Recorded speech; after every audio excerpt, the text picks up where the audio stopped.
Her name is Grace. She is 41 years old and she runs a small restaurant in Yenagoa, Bayelsa State. She serves the regulars, civil servants at lunch, truck drivers in the morning, the occasional government contractor. She has run this place for 12 years. Bayelsa is a small state in the South-South, but it produced the last man who became Nigeria's president from the South, Goodluck Jonathan. Grace was 29 years old when Jonathan won in 2011. She cooked jollof rice at a community celebration the night the results were announced. She remembers it. In 2015, Jonathan conceded the election. He made a phone call to Buhari that most analysts say prevented post-election violence. Grace watched it on her small television behind the counter of her restaurant and cried. Not because she disagreed with democracy, because she loved that her state's son had shown the country what democracy looks like when it is honored. Now it is 2026, and every 2 or 3 days, a customer at Grace's restaurant mentions Jonathan's name. Sometimes they say he is running in 2027. Sometimes they say he is backing Tinubu.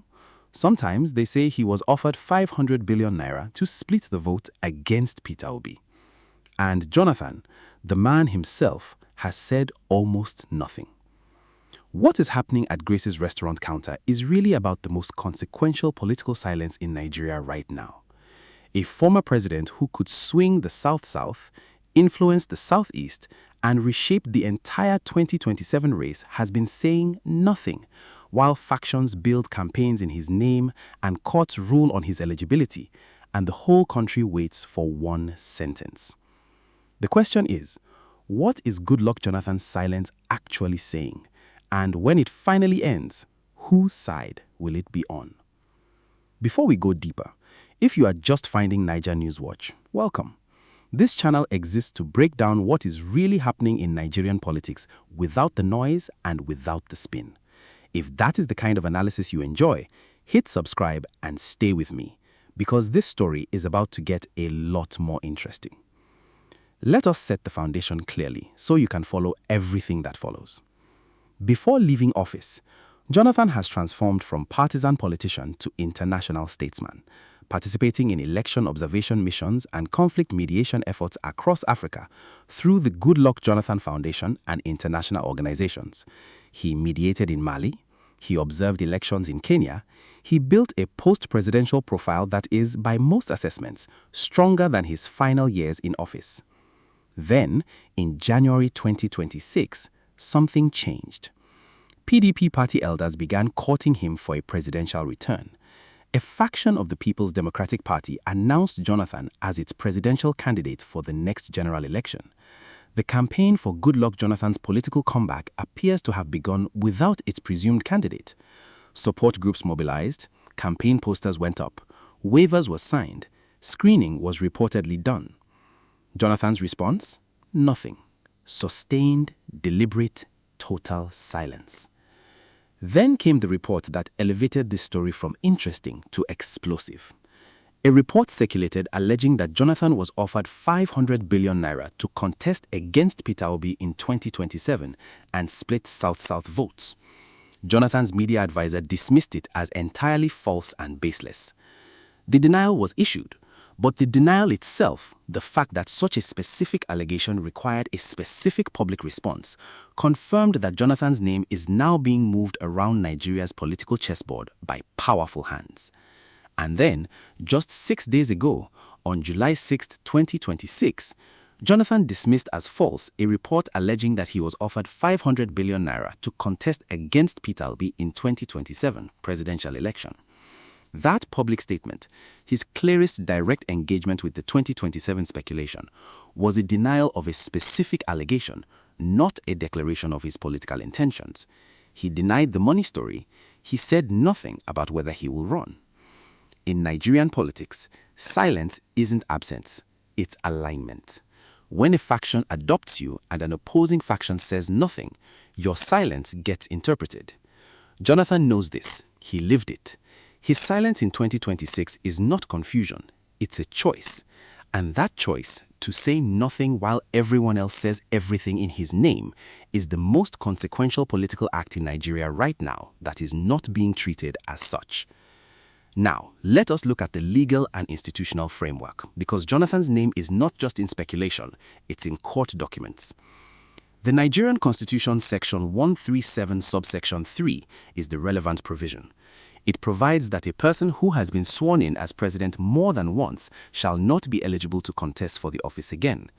Jonathan served from 2010 to 2015, one term as president in his own right, having assumed office after Yar'Adua's death. The constitutional question is whether his tenure following Yar'Adua's death count as a full presidential term for the purposes of the two-term limit. With Jonathan's name on waiver forms and court dockets, his silence gets billed. The legal question of whether he is constitutionally eligible to contest in 2027 is not settled. It's being argued in courts, and the fact that it's being argued, that someone filed a suit to test the constitutional eligibility question before Jonathan has even declared, tells you how seriously political actors are taking the possibility of his candidacy. For Grace in Yenagoa, the institutional dimension translates to a simple practical question. If Jonathan does decide to run in 2027, does the Constitution allow it? And if that question is unresolved by the court before the INEC candidate registration deadline, does his name appear on the ballot paper?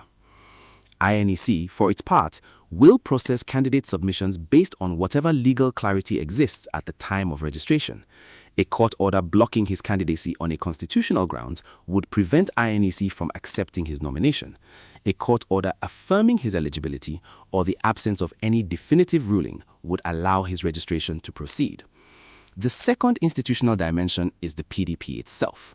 The party's ongoing leadership dispute, the same dispute driving governor defections to the APC that we documented in previous videos, creates a specific problem for the Jonathan candidacy campaign. Which PDP faction has the legal authority to issue him a nomination form? Whose primary would he contest? Whose national chairman would sign his paperwork to INEC? These are not rhetorical questions. They are the specific institutional obstacles that stand between Jonathan's name being on campaign posters and Jonathan's name appearing on a 2027 ballot paper. Now, let us go deep. This is the part where Jonathan's silence stops being mysterious and becomes entirely legible once you follow the interest itself. Let's start with the most important fact about Jonathan's political value, the thing that makes him worth hundreds of billions of naira in political calculations, whether he runs or not. Supporters describe him as a bridge builder capable of attracting support across regional, religious, and political divides. He's from the South-South, specifically Bayelsa in the Ijaw heartland. He's the only sitting Nigerian president who has ever conceded a free and fair election by phone call. His post-presidential profile, the African Union mediations, the election observations, the international statesman reputation, has given him a credibility in global democratic circles that no other Nigerian politician currently possesses. And his relationship with Goodluck Jonathan Foundation has kept him in contact with political elites across the continent. That combination, South-South identity, democratic legitimacy, international profile, cross-regional relationships, makes Jonathan one of the most valuable political assets in Nigeria. The question is not whether he has value. The question is, value to whom and for what? Here's the pattern interrupt that changes how you should read his silence entirely. There are at least 3 competing factions trying to deploy Jonathan's name in the 2027 race, and each faction reads his silence as permission. Faction 1, the Tinubu camp. Jonathan's silence gets interpreted as alignment when Turaki's PDP faction adopts him and Wike's faction says nothing. We know from our Rivers State and South-South videos that Wike, the most powerful Tinubu ally in the South-South, was instrumental in the political consolidation of South-South governors towards the APC. Jonathan's proximity to the Tinubu administration, documented through the Easter Sunday meeting that was publicized, signals at minimum that Jonathan is not in active opposition to the government. The Tinubu camp reads his silence as strategic neutrality that leans their way, and they are managing that reading carefully, because a Jonathan who openly endorses Tinubu has enormous South-South credibility value for the APC re-election machine, while a Jonathan who runs on an opposition platform could split the South-South vote in ways that hurt everyone. Faction 2, the PDP remnant camp. The PDP faction that announced Jonathan as their presidential candidate did so unilaterally, without his public consent. They are using his name as a mobilization asset and a fundraising tool, banking on the fact that his silence does not constitute a formal rejection. Their calculation is that the closer the election gets, the more pressure there is for Jonathan to either formally step in or formally step out, and either outcome has value for them. If he steps in, they have the candidate.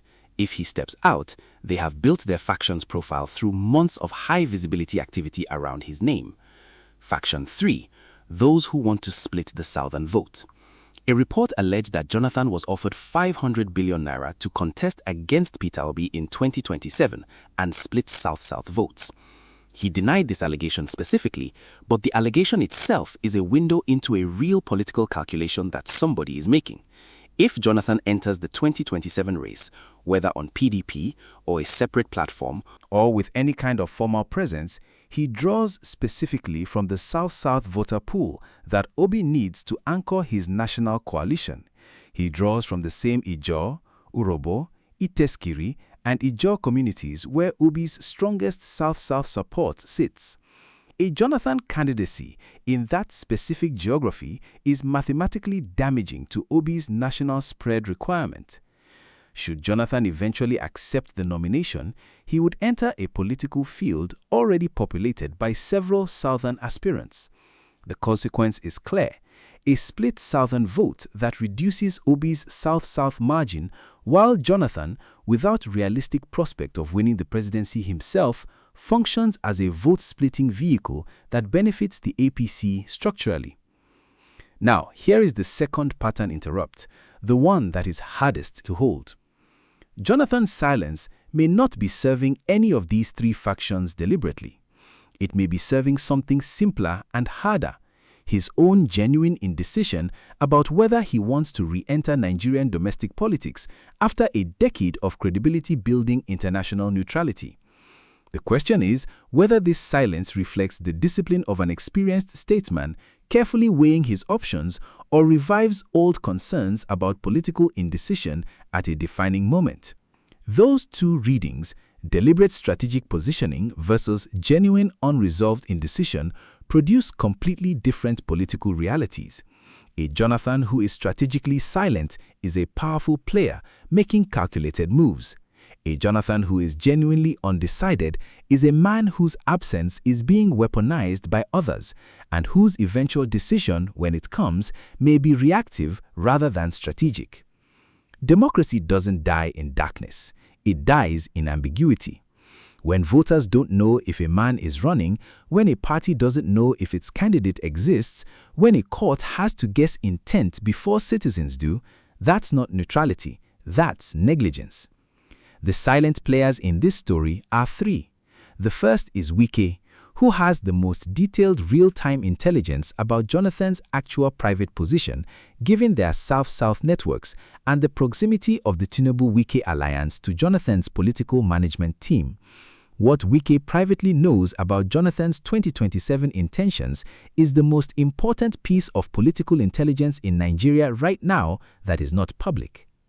The second is Jonathan's immediate political kitchen cabinet, the small group of advisors managing his international engagements, his foundation activities, and his domestic political relationships.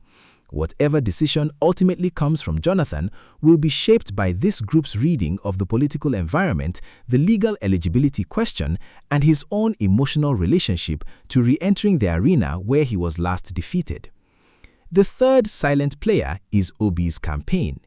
Nigeria has seen an incumbent president lose only once, in 2015, when Goodluck Jonathan conceded defeat to the late Muhammadu Buhari following an opposition merger.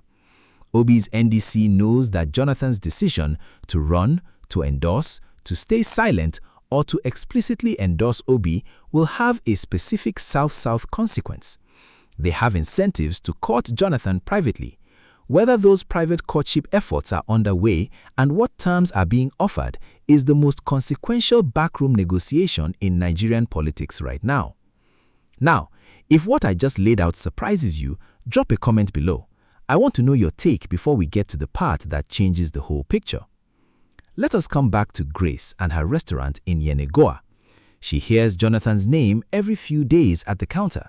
Her customers speculate, they debate, They wonder, and she, the woman who cooked jollof rice the night Bayasa's son became president and who cried the night he honored democracy by conceding, she is watching the political class use his name like a chess piece without telling the rest of Nigeria what the game actually is. For Grace, the practical consequence of Jonathan's ambiguity is specific. She lives in the South-South, the most oil-rich, most politically contested, most recently APC consolidated region in Nigeria. If Jonathan enters the 2027 race, it changes the political environment in Bayelsa specifically. Her governor has already defected to the APC.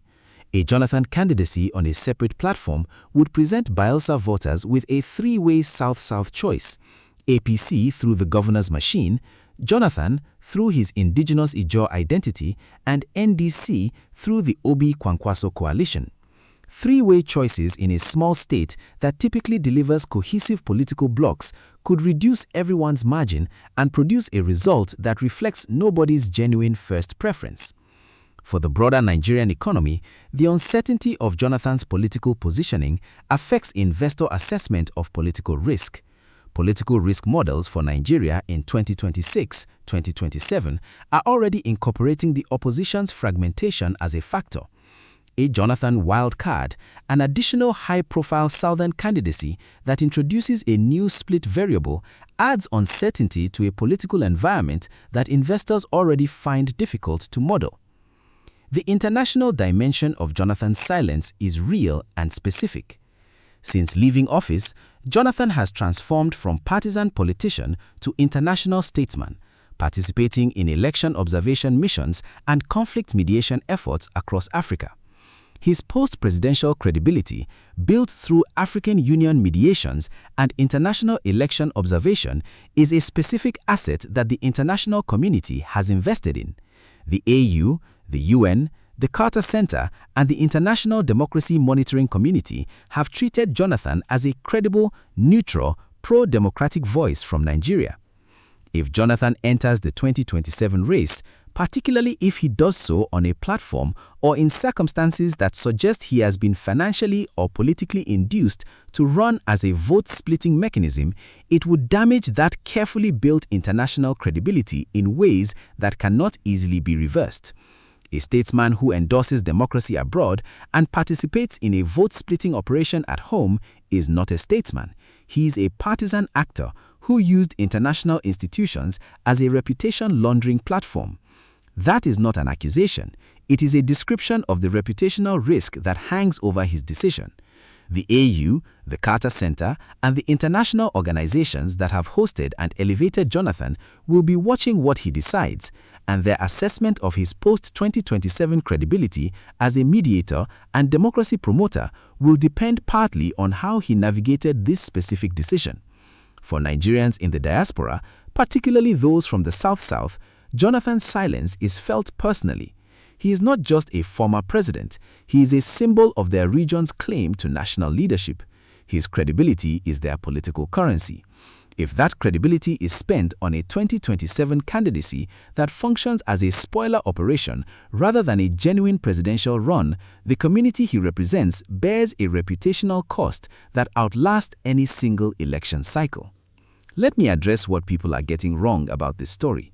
The first misconception from Jonathan's most vocal supporters is that a Jonathan 2027 candidacy is a genuine, realistic path to the presidency that could produce a different Nigerian government.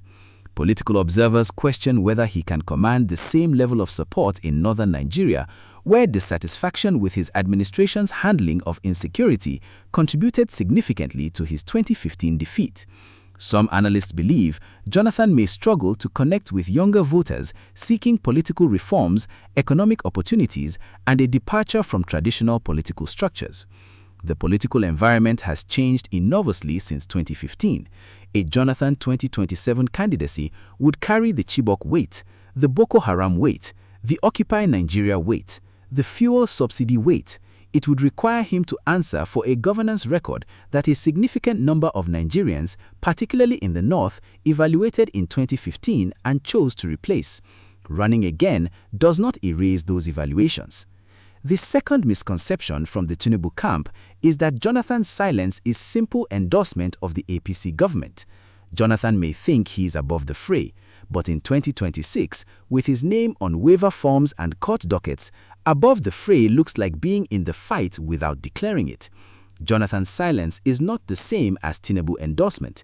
It is ambiguity that benefits whoever is best positioned to interpret it.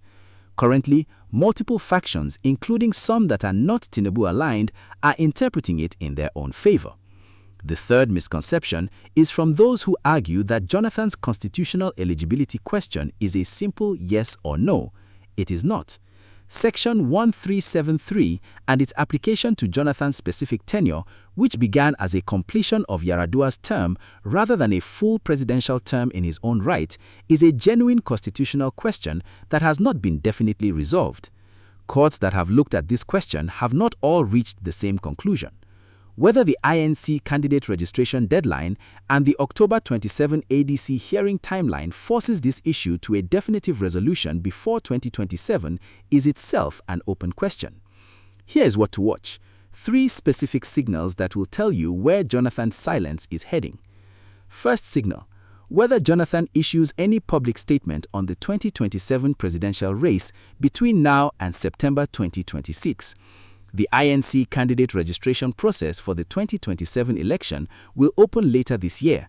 Jonathan cannot remain silent indefinitely and still be a credible potential candidate.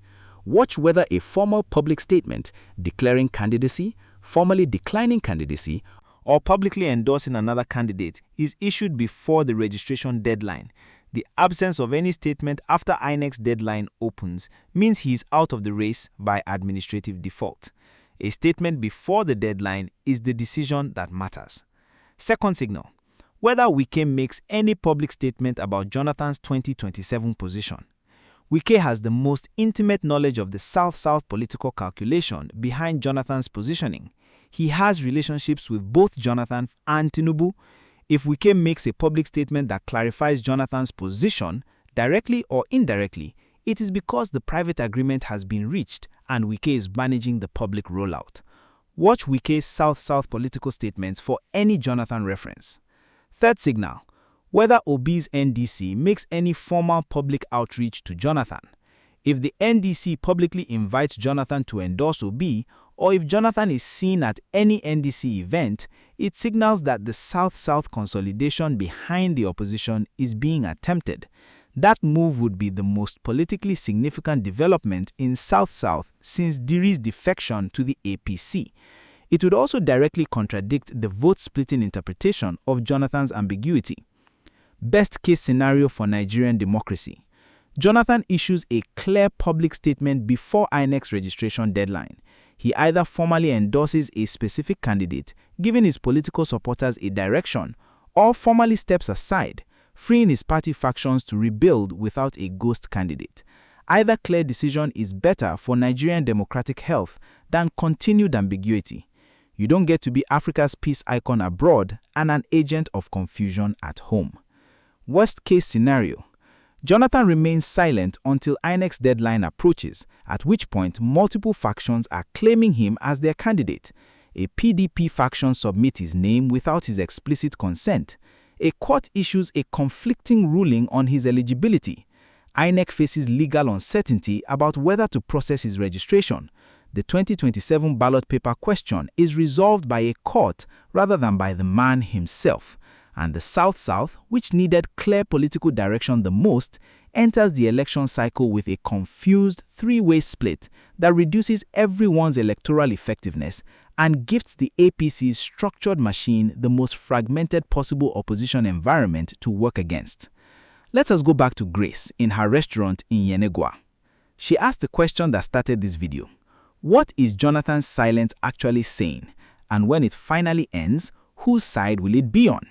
Here is the honest answer. Jonathan's silence is currently saying different things to different factions simultaneously, which is its strategic value and its democratic liability at the same time.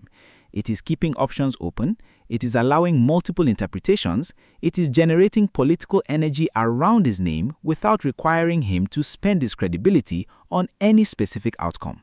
But silence has a deadline. INEC's candidate registration will not wait for Jonathan to find his moment. The 2027 election will proceed whether or not he has declared his intention, and when that deadline passes, his silence will be converted by administrative default to absence.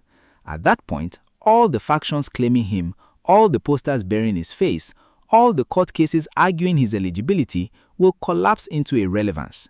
The question for Grace and for the millions of South-South voters who remember the concession phone call and the jollof rice celebrations is simpler than all the political analysis.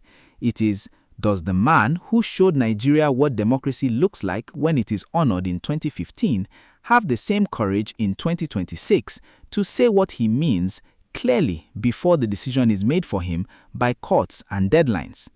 My measured conclusion: Jonathan's silence is the most consequential undeclared force in the 2027 election. Not because he can win. The political environment has changed too much for that.